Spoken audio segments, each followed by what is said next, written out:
Jayakumar, I need to ask you a couple of questions.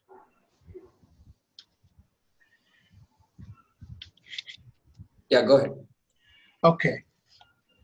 The word, you said nivritta, abhinna nivritti, upadana karanam.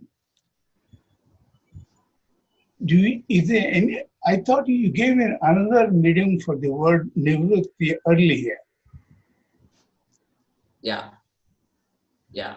So the word is not nivritti there. It is called nimitta. Nimitta, I'm sorry. Nimitta. Yeah. The word nivritti doesn't come here. Nimitta. Nimitta karana. Correct. You gave a different meaning to that.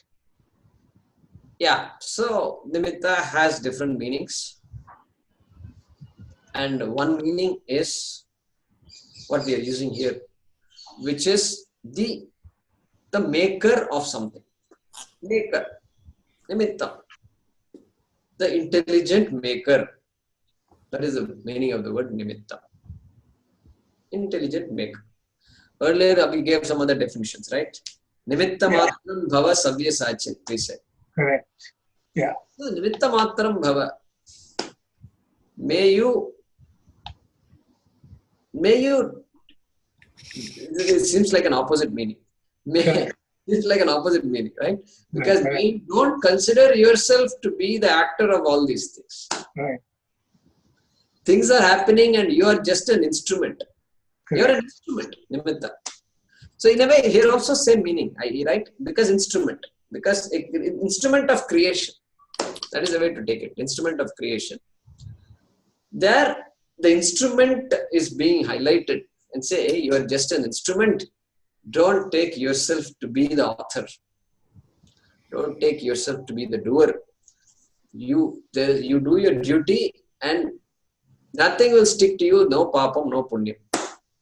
So like that he says. So yeah, two different contexts, two different meanings. Okay. The same word. Same word, yes. Yeah. Okay. The next question is, you said Ichha Shakti for Sattva, Kriya Shakti for Rajas, and what about, Jnana Shakti for Sattva, Kriya Shakti for Rajas, and what do you for Tamas? Yeah. So I use the word Dravya Shakti for Tamas. Okay? Dravya Shakti. And so Ichha Shakti. See, Ichha Shakti can come under any category. Ichha born of ignorance is tamas. Ichha born of ignorance is tamas. Ichha born of jnanam is jnana shakti, sattva. So a desire, that's why a mature person, a desire of a mature person will be sattvic, will be a blessing to him, to her, to this family. Correct? Whereas ajnanam, one who is ignorant, then that person's desires are going to be gross desires. And so that gross means tamas. So ichha can be in any category. This is one way of looking at it. The other way of saying is, ichha itself is born of ajnanam. Any ichha, doesn't matter, born of ajnanam. And if you look at it from an absolute sense, then ichha will be tamas. Okay. Because when jnanam is there, when atma jnanam is there, then really there is no desire for anything. If I am the whole, then what kind of desire I can have? The desire cannot be there. But the other desires like, that can be there in the mind will continue to be there. And those are all just, by the way, vyavaharika. So therefore, that ichha, if you look at it that way, then ichha will be considered as tamas. Okay. Yeah. Okay. So just so that I didn't want to bring that topic there, and that's why I use Dravya Shakti. Swami Paramarthanandaji uses the word Dravya Shakti. Okay. Yeah. And the last question is karma is also in order of Ishvara, and phala apeksha is also in order of Ishvara. Am I right? Can you repeat the question, Prasad? Karma theory is an order of Ishvara, and phala apeksha is also in order of Ishvara. And define what phala apeksha is. Okay, you do puja or you do whatever it is, and you ask for an apeksha, whatever you have in your mind, and whether he grants it or not, you ask. So that is also an order of Ishvara. Yeah. So Is karma an order of Ishvara? Yeah, absolutely, absolutely. So, so the question is, overall, is karma an order of Ishvara? Does karma fall within the order of Ishvara? I think that is the question. And all the related, and that's one question. And then the karma phala, that is our actions and results that we get, including punya papam. Yeah. Is that within the order of Ishvara? Yeah, the answer is yes. The answer is yes. Because nothing is outside the order of Ishvara. And karma, we say karma theory. But really speaking, it's not theory. Why it's not theory? Because I know I worked hard for exams and I still did not pass. That experience is also there. Because if karma was not there, then I must. The result must be exactly proportional to the effort I put in. And the result does not seem to be in proportion. In fact, it's going in negative proportion. The more I study, it looks like I'm getting less. What is going on here? Then we have to invoke a factor. And that factor is karma. So for us, karma is real. Or the opposite also experience is there. And I didn't do anything and suddenly I get a lottery. And without any effort, things happened. And I got a call for an interview and I hardly even spoke to him. Somewhere I met and he calls me for an interview. I didn't even send him my resume. My God. This is, how many resumes we have sent, especially those of us who have struggled to find jobs. Hundreds, thousands. I used to make a big spreadsheet full of, in those days, no spreadsheet also. In a piece of paper, I used to write down who I wrote, where does he work, what's his title, what's his telephone number, when did I write to him, when did I talk to him, when should I call him next. Like this, meticulously, I used to maintain a list, big list, and then leafing through these papers. What is my next duty? 2 weeks have happened, should I call anybody? Because very difficult in those days, some 93, 4, 5 and all, job market is very tight in the US. So much effort, very little result, and very little effort, fantastic result. So this karma, therefore, we don't say it's any theory anymore. It is pratyaksham. We can see it daily. It's working. It's working. So karma explains what you cannot explain otherwise. This is the way to look at karma. Okay. And therefore, it is, and because the karma belongs to me, the karma was gained by me. Okay, gained by me, by my own past actions. And there is an order, there is a relationship between what I did. So if I stole somebody's money, then of course the visible drishtapalam is, okay, I got some money and that fellow lost the money.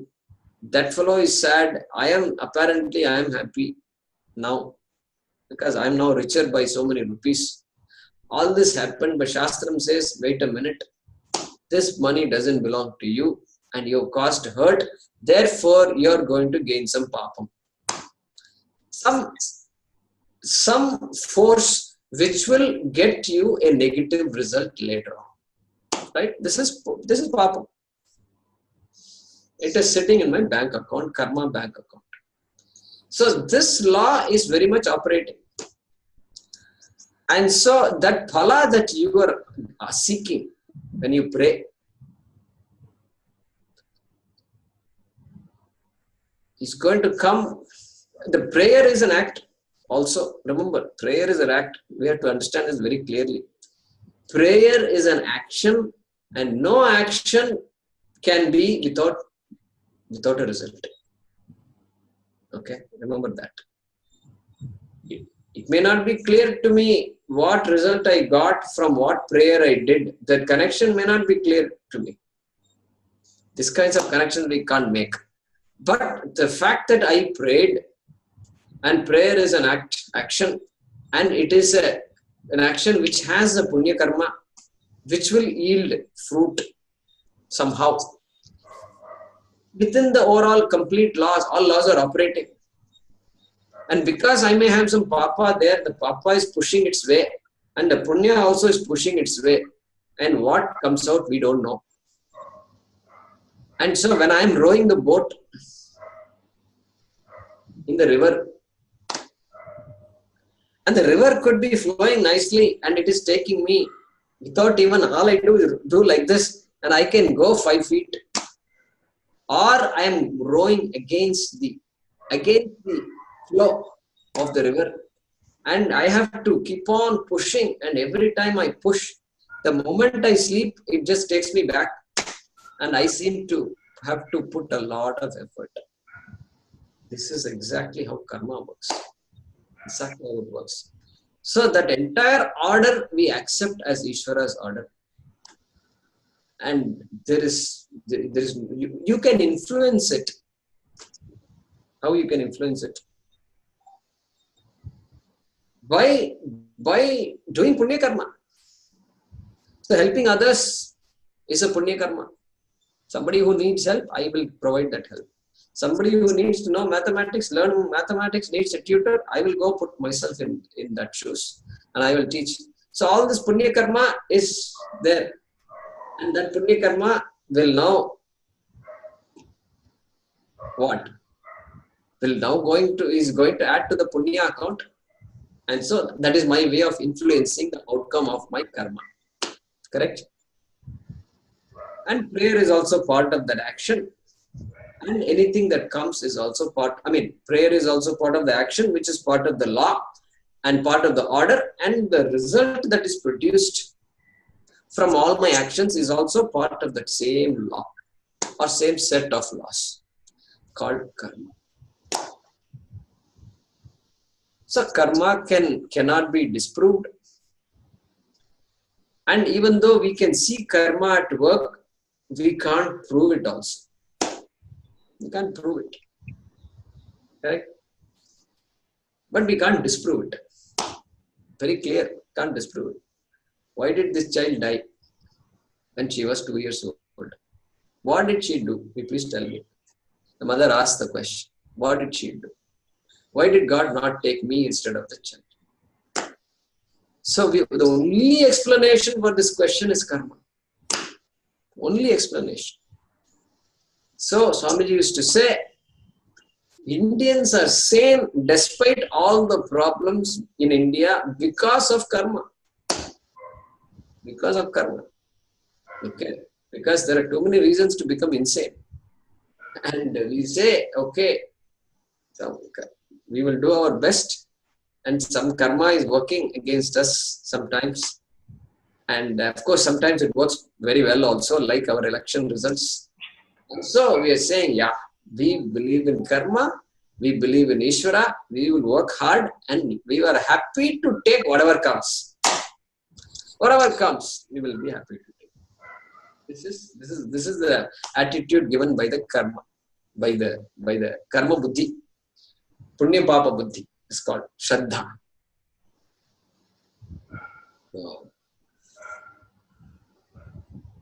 So that is an order of Ishvara then. Perfect order of Ishvara. Very much an order of Ishvara, just like every other science you have in mind.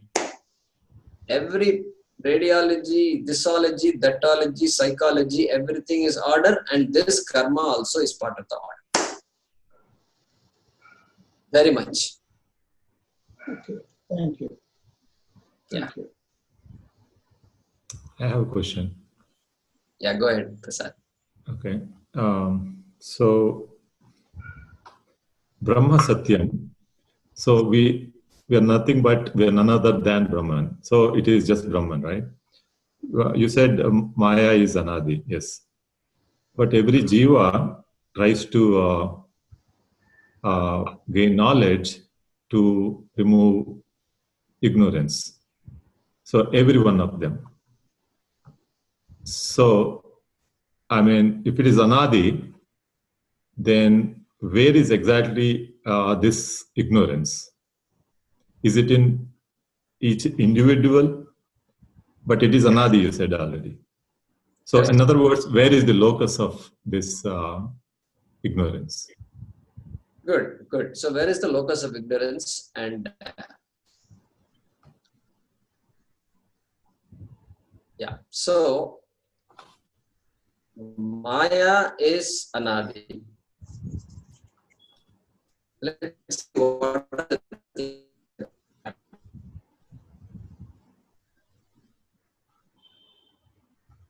Maya is Anadi. What about Jeeva? What about Jeeva? Anadi or not?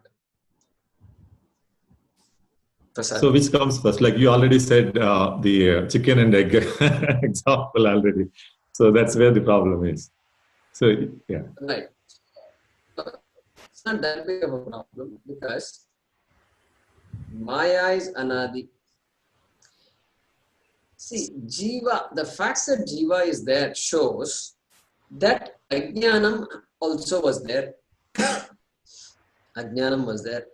If Ajnanam was not there, then Jeeva would not be there.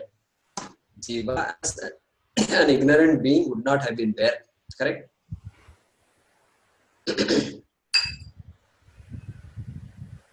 Therefore, the Ajnanam has to have a beginning.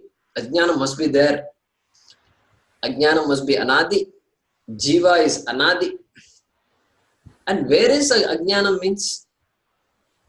Ajnanam will be there where Jnanam will be there. Where can knowledge be there? If you ask. Knowledge can be there only, knowledge can be gained only by an intelligent being, conscious being. And therefore, that is where there can be Ajnanam also.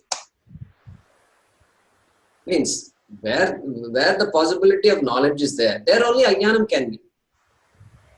So, we don't say Ajnanam is the absence of knowledge. We don't say Ajnanam is the absence of knowledge. Okay? Knowledge must be there, but not manifest yet in the mind of the Jeeva. Not manifest. So, that is Ajnanam. Therefore, Ajnanam is Anadi, Anadi, Anadi, Anadi, Anadi, and then what happens to Ajnanam? Ajnanam has an end. Jnanam, when Jnanam takes place, Ajnanam ends. Therefore, Ajnanam is beginningless but has an end. Jeeva is beginningless but has an end. Okay? This is the view of the Shastra.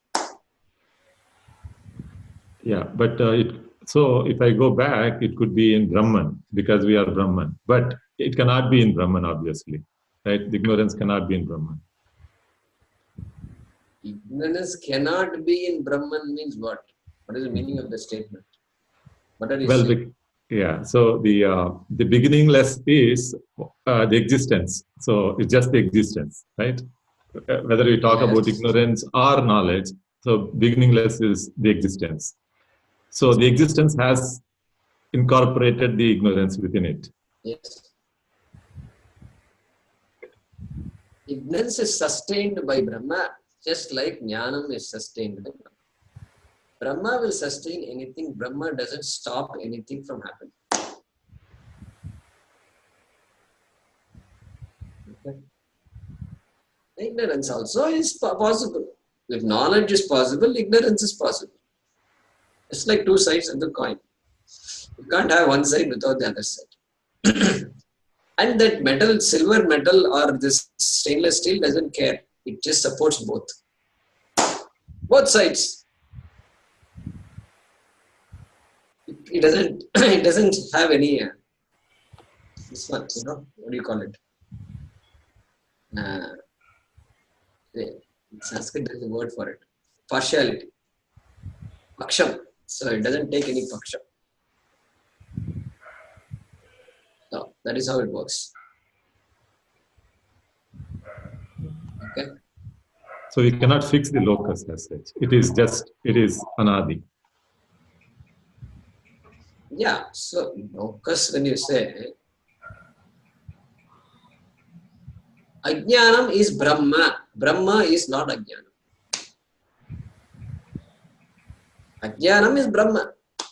Brahma is not Ajnanam. Like wave is water, water is not wave. Water is without being wave also water is. Water can be wave also. Water cannot have the quality of waveness. If it has the quality of waveness, then I can't drink water in a glass of like this. Because then the waves all over. Oh, wait a minute, what is this? Because wave, water means wave. That's the way to. That is the truth. That is the truth. Water doesn't resist waveness. Water doesn't resist being a drop. Water doesn't resist anything. It just is. Water always is. What manifests? Anything can manifest. Droplet can manifest. Drop can manifest. Wave can manifest. Tsunami can manifest. Anything can manifest. Water doesn't. Water is impartial. So Ajnanam also like that. Jnanam is like that. Anything you talk about is like that.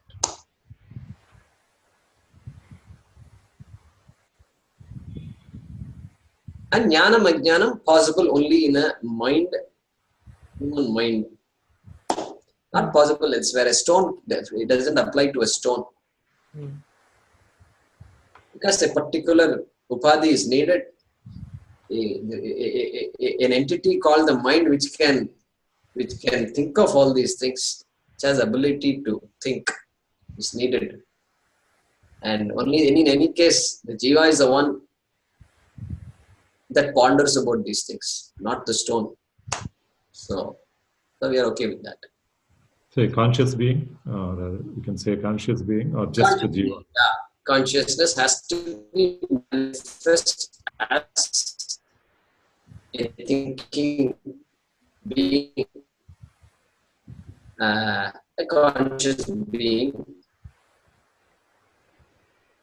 And if conscious being, plants, trees are there also conscious, but their the manifestation of the consciousness is to a very limited extent. So they are not self-aware. And if at all they are self-aware, maybe slightly self-aware, enough to recognize threats. Enough to recognize threats and protect oneself. That's all. Beyond that, self-awareness is not there even for animals. Yeah. Good. Go ahead. Yeah, so just a few comments. So whenever we ask questions like, say for example, what is the locus of ignorance, or when did the universe begin? So all of these questions are actually, aren't they like just dependent on the existence of space and time? We are, because the mind is so used to thinking in terms of space and time, we need the help of these models to transcend. Uh, am I correct in saying that? Correct, exactly. So I'll repeat the question. So for the benefit of everybody. And so James' question is this. The minute you say where, you already assume space. You assume space. Given space, tell me where Brahman is located, tell me where Ajnanam is located. Like that you're asking. That's what he's saying. But Shastram is saying the question where itself has not come up yet. The where you can ask only when you have an idea of space. If space is given, then I can ask where in this space. Where is America? Where is India? You can point to the space globe and then you say this is America, this is India. Given space, you can point to space, point to various parts of space. When did Jeeva begin its life? Very popular question.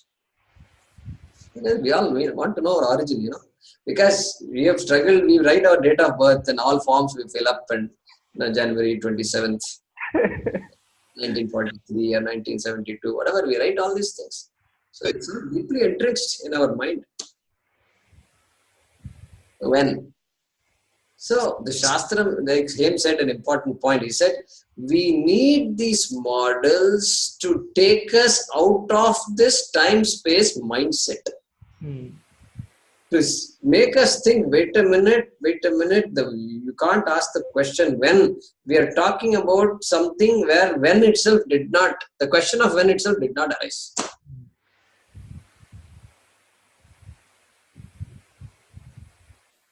And we have a model of deep sleep and all that. Well, the time doesn't exist. For us at least, time doesn't exist.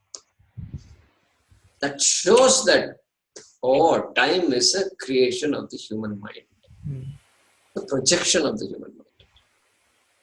Correct. So, yeah. So next statement he is going to say, Tataha Akashaha Sambhutaha. We will talk about it next class. And we're just coming to that space-time concept. Okay. Good. It's amazing. Our rishis and all thought about all this. And they said, this is the most important thing. And for us, it feels like it's so abstract. And what is the use of all this? Time and space. Is it going to help me really? So yeah, they say, this is what helps you. That's what they say. So, good. Nice discussion. All right. So we will meet next week. Yeah. Thank you, Ji Kumarji. Thank you. Namaste. Namaste, Ji Kumarji. Namaste. Thank you, Jeeva. Sure.